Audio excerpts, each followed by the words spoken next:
دیوس اور رجلہ کون ہیں؟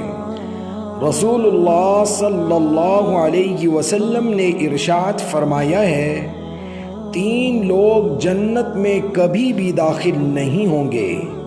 نمبر 1 دیوس، نمبر 2 رجلہ، نمبر 3 شراب کا عادی۔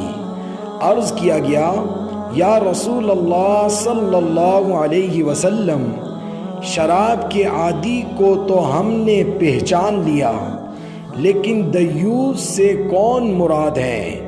تو آپ صلی اللہ علیہ وسلم نے ارشاد فرمایا، جسے اس بات کی پرواہ نہ ہو کہ اس کے گھر والوں کے پاس کون لوگ آ رہے ہیں، محرم ہیں یا غیر محرم ہیں، ان سے پردہ ضروری ہے یا نہیں۔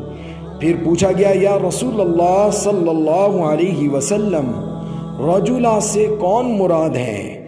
تو آپ صلی اللہ علیہ وسلم نے ارشاد فرمایا، وہ عورتیں جو مردوں کی مشابہت اختیار کریں۔